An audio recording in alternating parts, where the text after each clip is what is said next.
Welcome to the Bill Cartwright Show with Steve Cohen. Our special guest today is Executive Director of the National Public Housing, Lisa Lee. Lisa, welcome to the show. Oh my gosh, it's such an honor to be on the show with you, Bill. And I just met you, Steve. So I'm also nice to meet you. But I'm just such a fan of yours. And so this is a real thrill to be here. Well, what I'd like to know in a quick way is just about you and what makes you you. So why don't you tell me a little about yourself and where you grew up?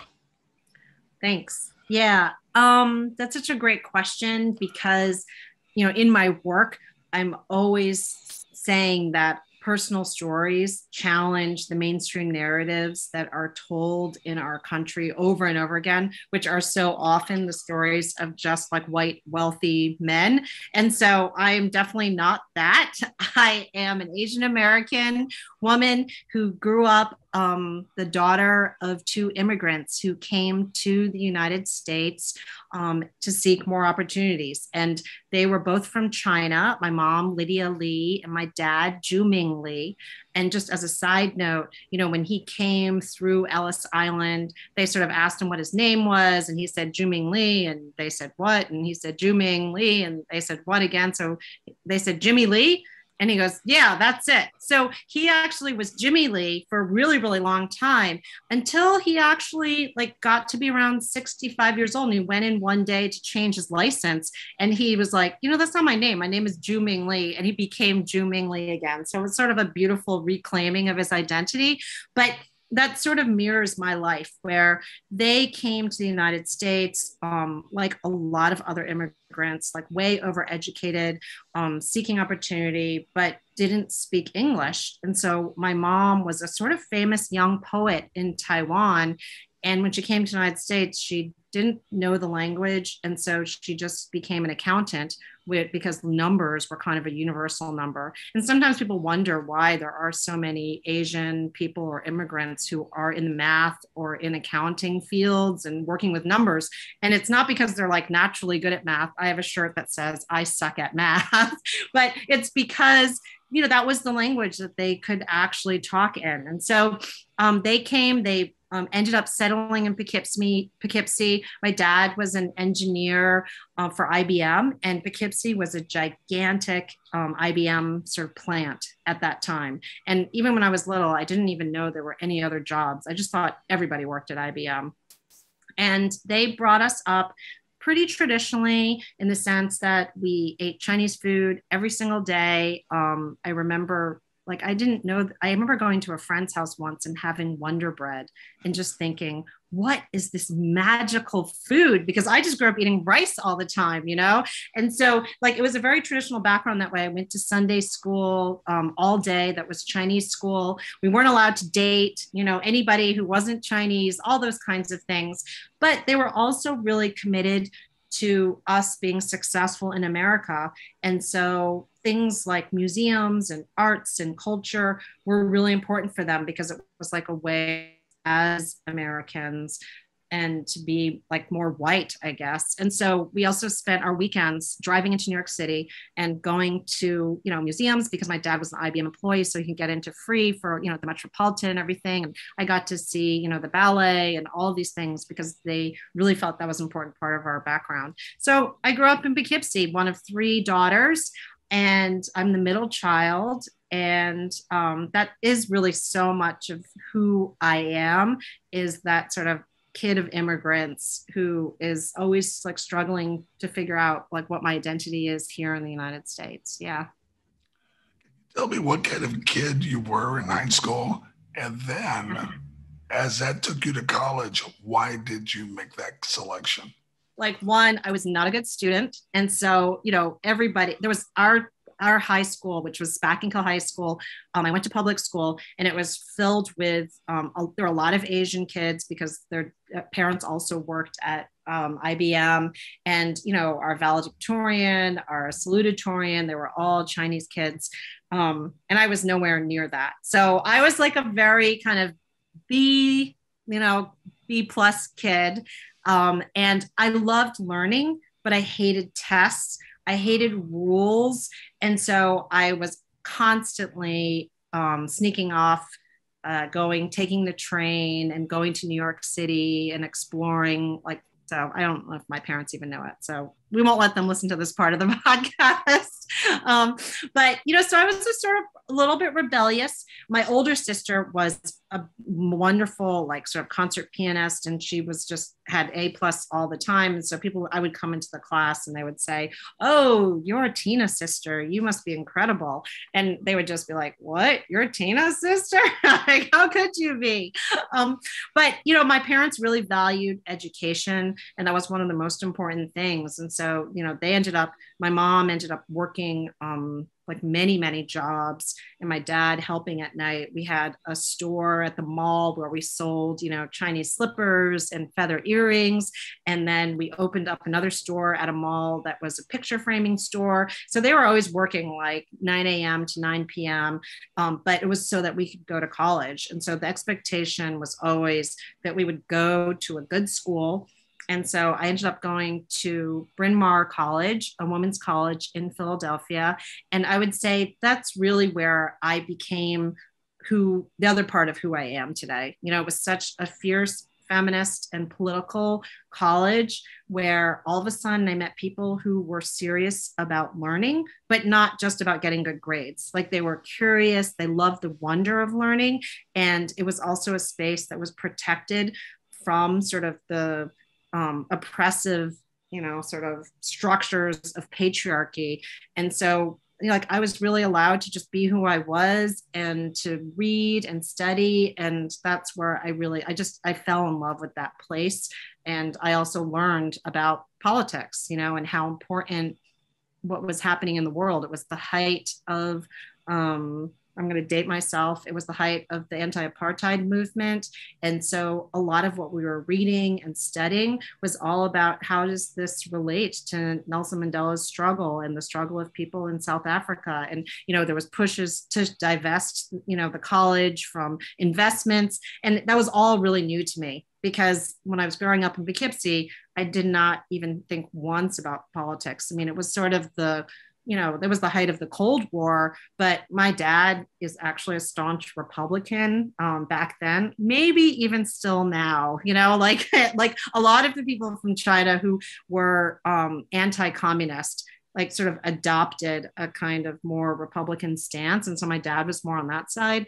And so I didn't really think about politics till I got to college. And so I was a bad kid and a bad student. And then I went to a good college and I sort of learned about feminism. I learned about anti-racism and the Black Power movement and sort of solidarity movements between different groups. And it was just so exciting and a really wonderful place to be.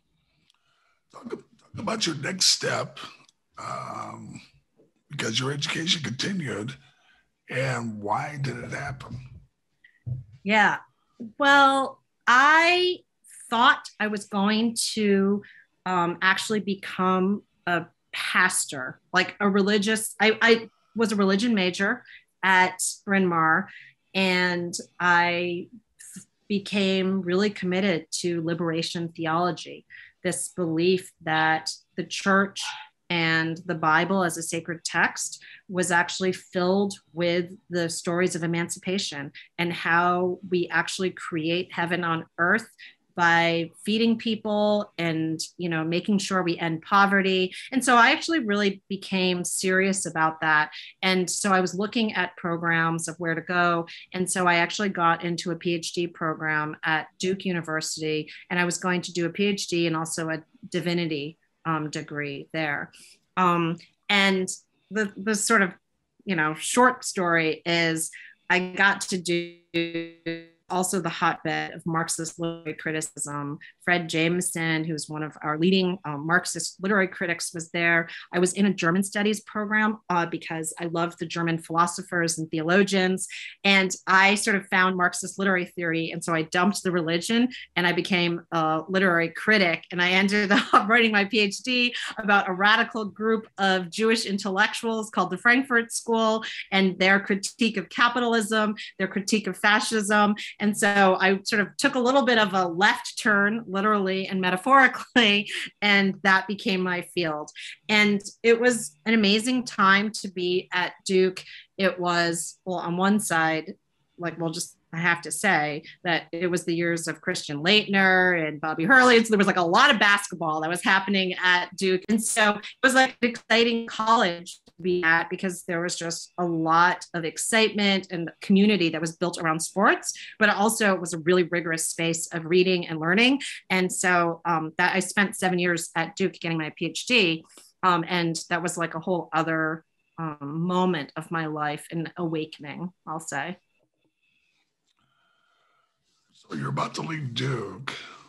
Talk about some of your thoughts and your first job.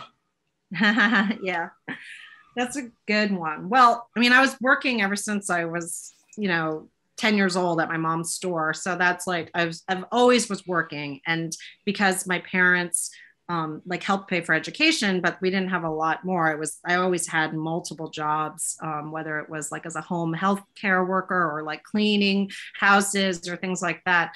But when I was at Duke, my last year, I was a fellow in the women's studies program there.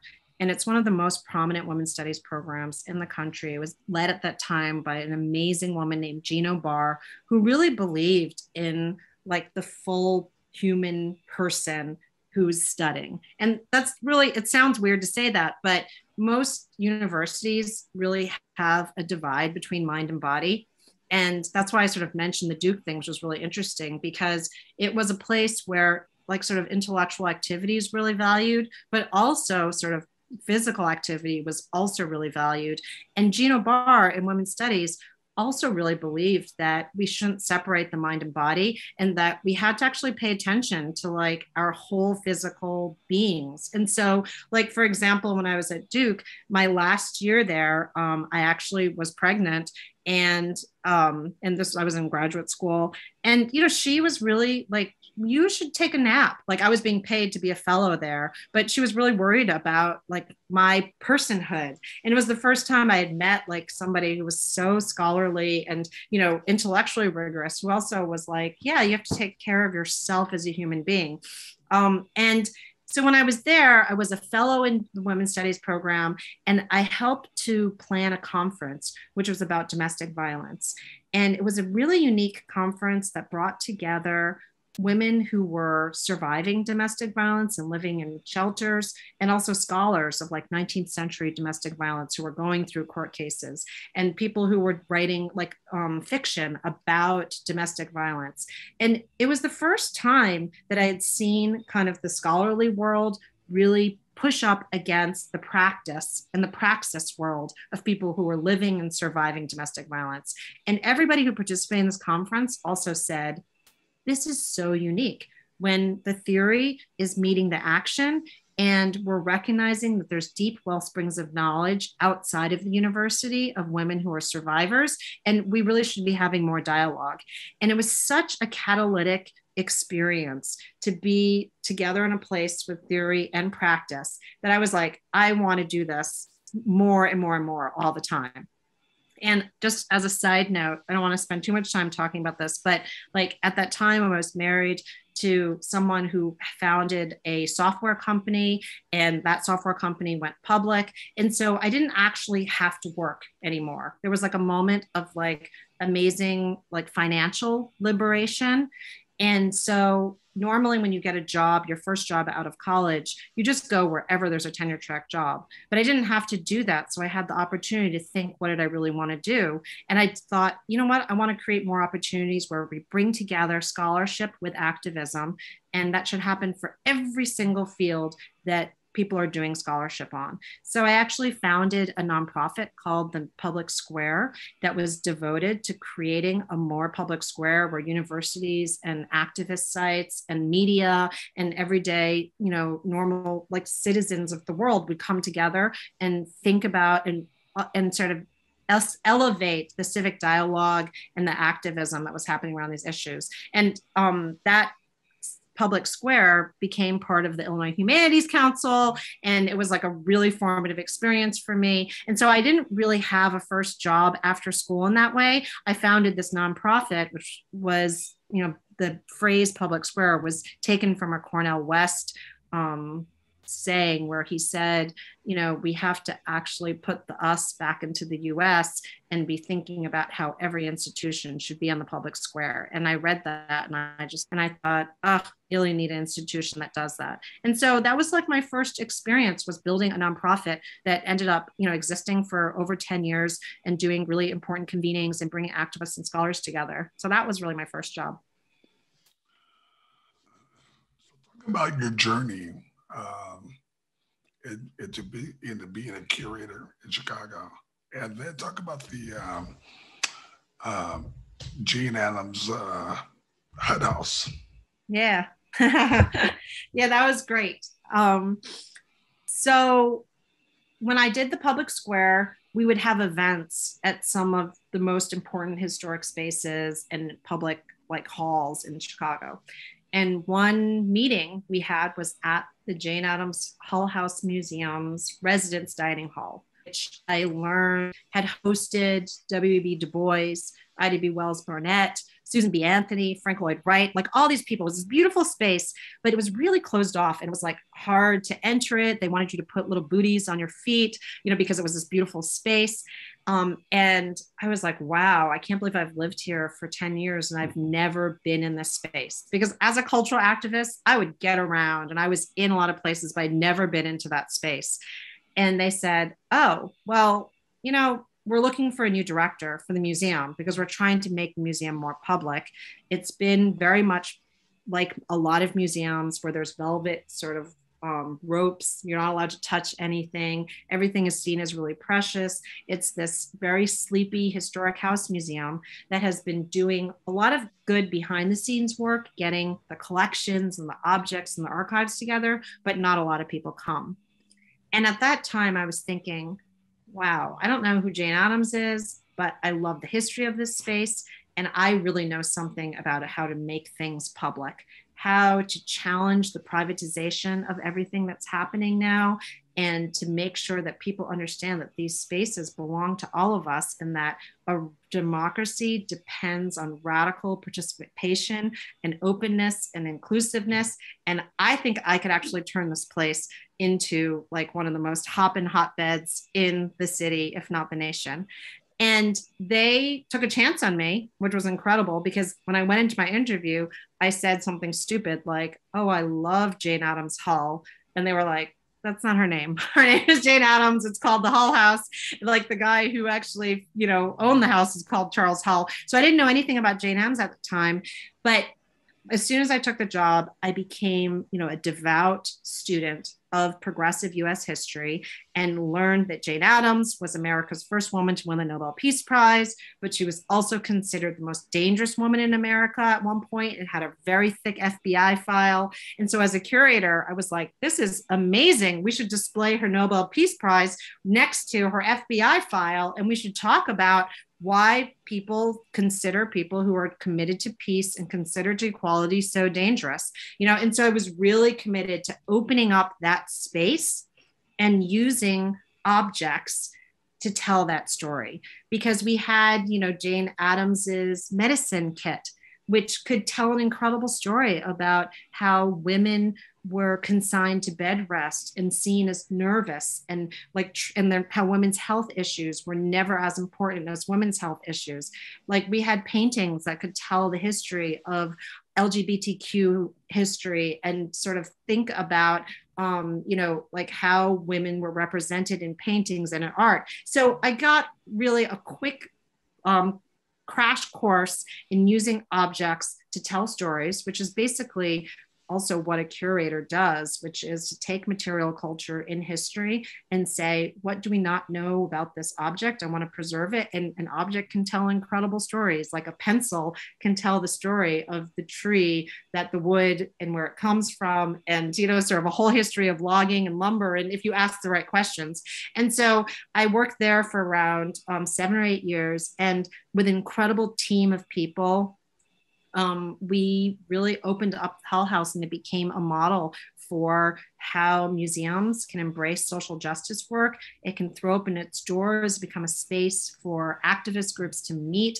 Like we did labor meetings. We had a soup kitchen that was incredible, that was run by Sam Cass and Tara Lane. And Sam eventually went to the Obama's White House and started the garden with Michelle Obama there. And so it was like a really amazing time where we brought together a whole group of people to do incredible work, engage with the most important issues of the day. And so that's how I became a curator. And I'll just say, for everyone out there who's ever like had a dream to go do something, but feels like they're not qualified, I have to honestly say, I was definitely not qualified for that job, but I really wanted it. And I said to everyone, like, within 5 years, I will become the world's leading expert of Jane Addams and this history, because I'm going to commit myself to study, talking, learning, and listening.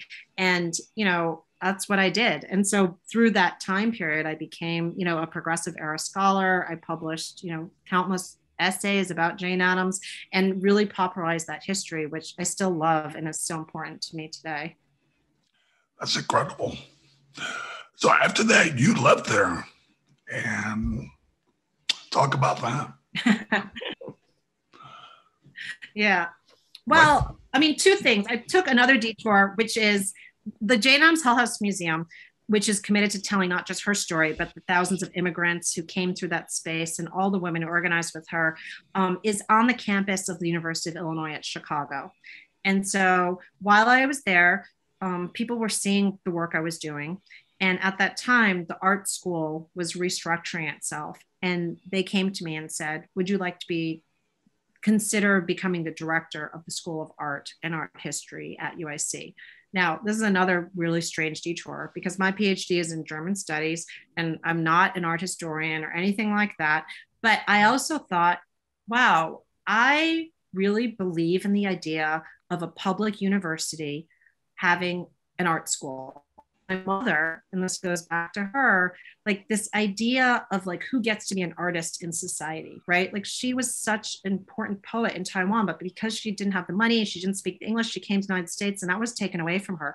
And I was seeing sort of all the students at UIC, so many first generation college goers, and they would come into art class and say, oh my gosh, we love art. But my dad and mom say, I have to be a dentist. And like, how can I take art classes? And so there were all these stories of like, who gets to be an artist in our society. And I thought it was a huge opportunity for me to become at the helm of the art school and create like the world's leading public art institute, you know, that in a city which has a very elite art institute, right? And a lot of public schools don't even have art teachers, so you can't create a portfolio.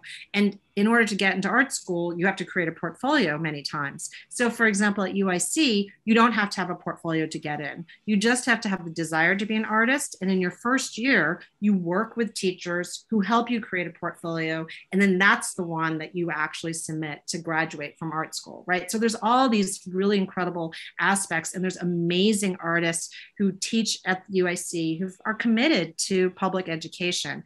And I was really excited about that. So I actually did that for like 7 years. And, you know, I started a free art school in the summer and recruited a lot of really amazing faculty members and an amazing associate director. And we did a lot of social practice art. So it was sort of like a reinvention of myself in the art world. I became a professor of art history, even though I've never taken a class of art history, you know, and things like that. And so I was there for a while. But in this whole time, and so this is like the very roundabout to get to my real passion and love now, is when I was the director of the Jane Addams Hull-House Museum, a group of public housing residents came to me and said, we want to start a house museum also, but it's not a house of a famous person like Jane Addams. It's the public housing, and it's the last remaining building of the Jane Addams homes, which was a WPA housing project on the near west side of Chicago, and can you help us? And I became the first board member at that time of this incredible institution, a site of conscience of a house museum that is a public housing museum. So not like George Washington's Mount Vernon or Thomas Jefferson's Monticello, but a house that was like tens of thousands of working class and poor people lived. And, you know, the residents that was their dream. And I said I would help them. And so fast forward, when I was the director of the School of Art, they were looking for a new director for the National Public Housing Museum.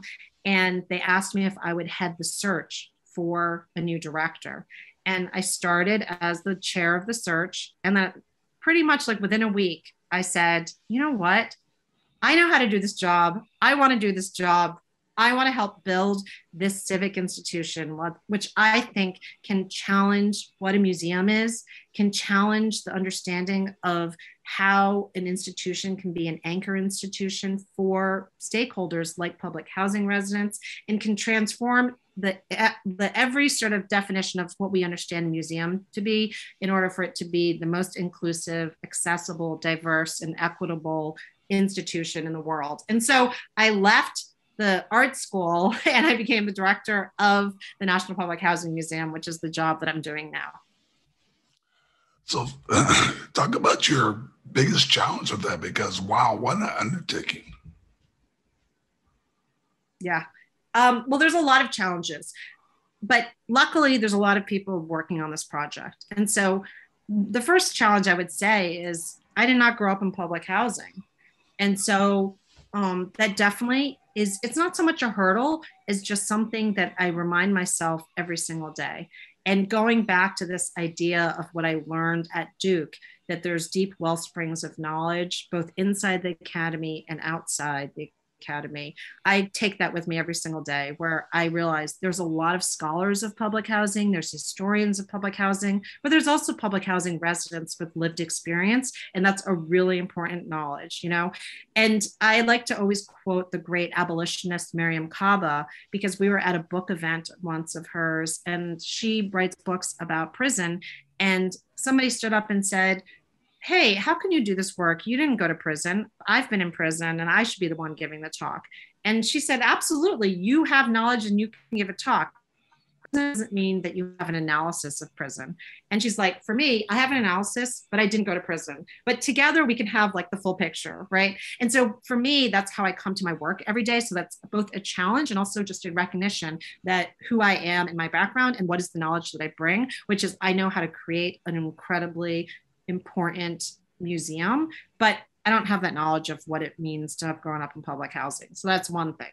The other sort of challenge, luckily we overcame it, was getting that building because we were in a 10 plus year struggle, both with the CHA, the Chicago Housing Authority, and HUD to get that building. And it took really a village of public housing residents and activists and preservationists to convince HUD to deed that building over to us. And so I'm very happy to say we assumed ownership of the building and also the lease of the land for 99 years for $1 from CHA. So I really thank them for that, but also the activists who helped to make it happen. So that was one thing. And then the sort of biggest challenge, which is also what I see as the most fun part of my job, is reminding the world that never again will a single story be told as if it's the only one. And when I say that, it's because when you say the words public housing, most people, it conjures up something in their imagination. And what it conjures is usually a stereotype, which is laced with racialized stereotypes about what it means to be poor, what it means to be Black, and what it means to basically be accepting government assistance, right? And those stereotypes are filled with racism and misconstrued notions and also a single mainstream narrative. And so what I see my job is a call to our nation to have a much more inclusive foundation for the stories that we accept as public housing stories, and to sort of tell the stories of collective joy, tell the stories of systems, of networks, of people who supported one another, and to ask, what have we not yet learned from public housing history that we can take with us in order to create a much more collective future and an innovative solution for housing insecurity, which is one of the biggest issues facing us today. And so that's both the challenge and also like the incredible fun of my work, because I get to hear so many amazing stories and work with so many amazing people who grew up in public housing. And I feel like those stories can change and transform who we are as people today, and also can come up with really important solutions for our neighborhoods and our cities, and segregation issues, gentrification issues, and a whole host of things that we should be grappling with as a people.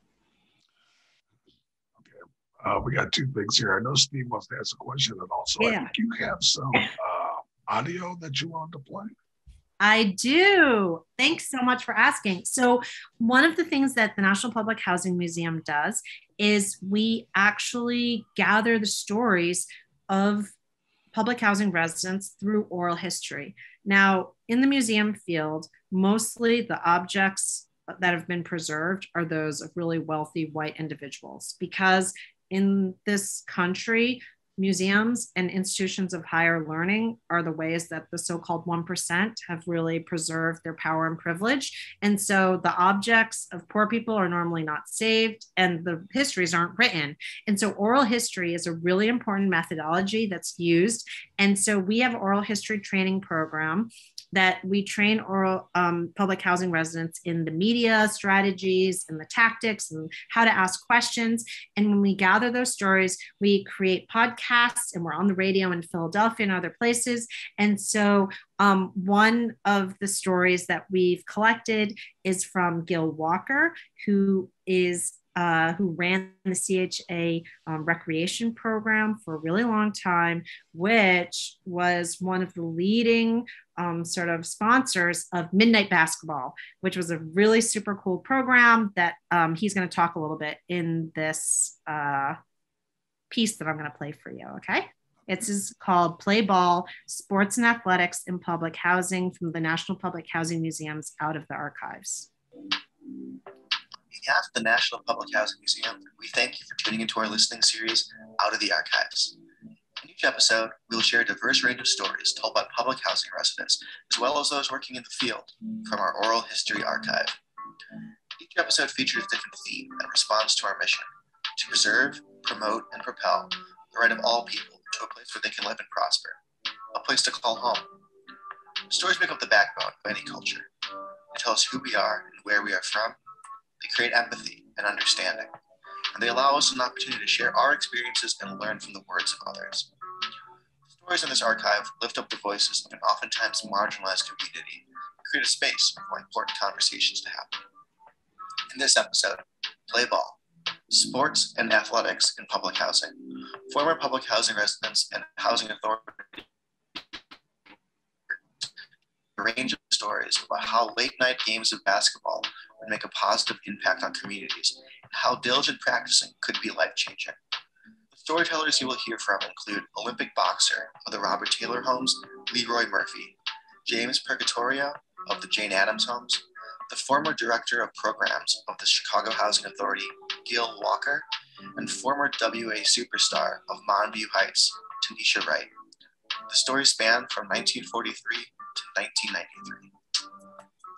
My name is Bill Walker, and I'm the former director of programs for the Chicago Housing Authority. Vince Lane, who was the executive director of the Chicago Housing Authority at the time, happened to be in New York on a particular occasion. And Vince saw this program called the Midnight Basketball League. Asked me to investigate the program. He thought it was a program that we could use here in Chicago. The reason being because at that time, there were, and as is now, there were a lot of violence and antisocial behavior going on with young men between the age of 17 and 26. And so we were trying to look for some type of programs, if you will, that could service and deal with those guys on a positive level. So we were investigating all types of things to try and do. So I went to New York and went to Leonard, Maryland, to take a look to see what GBAS Stanford was doing. And I thought it was a wonderful program. However, it wasn't a program on the level that I thought that could benefit Chicago. Now, we used the same components that he did because he saw that crime was really prevalent between hours of 10 to 2. Why 10 to 2? Because young men, and then he saw that young men committing the crimes in Glenard, Maryland, which, by the way, was a close-knit Republican community. So the profile showed that between hours of 10 to 2, young men between ages of 17 and 26 were committing crimes and that type of thing. Point being because between the ages of 17 and 26, young men, young women too, should be in the house studying, if you will. Most are out partying, having a good time, but some were doing negative things. I submit to you that if in fact you don't have anything positive to do between the hours of 10 to 2, you're going to do something negative. So G. Van Standiford used basketball to get those guys off the streets into the gym, and they saw a dip in crime in Glenard, Maryland. So now looking at all those components and statistics that he used, how's that program going to work in Chicago? First. All right, sorry, that goes on, but I want to invite people to go listen to that incredible episode. It's on Spotify, it's on the MPHM Out of the Archive series, and there's just, I mean, so many famous ball players grew up in public housing, like Tony Allen, Alonzo Mourning, Julius Erving, Stephen Marbury, and a lot of them participated in midnight basketball, and it was a really important space. And so it's those kinds of stories that we're also trying to get out into the realm so people think about public housing in a different way. Steve, what's your question? Well, I think it's very admirable what you're doing. It's not easy. You seem to continue to focus on the flowers, not the weeds of what you're doing. It's not easy. There's a lot of misconceptions. I mean, I have a few. One I would say is, you know, you're in Chicago and people always kind of cast aspersions on like the crime over there and the crime that you see probably lots in public housing. And what are your thoughts on how it can be improved? Yeah, that's a really important question. And that's one of the issues that the museum is also tackling, because I think sometimes the focus on crime in Chicago doesn't actually go to the root problem, and it's not radical enough. And when I use the word radical, I use it in the way that all the civil rights era leaders would use the word radical, which is the original definition, which is like the radical square root. Like it's a math term, which means you're going to like the very basic problem. So the radical solution to crime is to ask, what is the root problem? Which I would submit has to do with the lack of housing, the lack of jobs, and the lack of resources in so many different communities in Chicago because of institutionalized and systemic forms of racism, which pour resources into certain neighborhoods and zip codes and not into other ones. And, you know, people always say these days in the COVID crisis also, that like your zip code matters more than your DNA code, right? Because actually where you live and the kind of segregation and the sort of lack of resources in certain communities is what determines your ability to live or die. And crime is this exact same way. Now, the other thing that I would also say that is really important when you study the history of public housing that we learn about crime and also the prison industrial complex and sort of the jailing of young Black men that happened in public housing communities is the sort of policing of these spaces and how they were filled with police acting with impunity, corrupt police, not actually doing the job of creating real public safety. And so I think public housing allows us to ask different kinds of questions, which are like, you know, why were these spaces unsafe, right? And they were unsafe because of the bad policing practices. Also, in addition to gangs and other things that were happening, right? So it's sort of like us being much more willing to open our minds to asking root problems questions and to be much more radical in how we're thinking about the solutions. So I do feel like institutions like the National Public Housing Museum can become inclusive civic spaces for us to, sort of look back on history and say, what are the stories that we're not telling, but not just that it stays in history, so that it can actually inform the creative, innovative solutions that and also the demands. Because the thing about social change that is so important is, in the places like a museum, you have to also say what we're for. And in order to say what we're for, we have to unleash our radical imaginations and be able to come up with solutions. And we need collective spaces like that to do that kind of work. And that's what I'm hoping the National Public Housing Museum can be. Lisa, talk about your family. Well, I have an amazing family, which includes the people I've already mentioned, but also I am married to a great guy now. I got divorced and I got remarried 5 years ago to an amazing guy named Adam Bush, who is the provost of a very amazing college, which is creating opportunities for people who have not had the opportunity to finish college. And I have 2 kids, one who is studying for the LSAT right now, but also is an incredible athlete. And so he's about to do an Ironman also in a couple of weeks. And so our whole day is just him eating a lot of food and a lot of protein products, and then studying a lot for the LSATs, which are next week.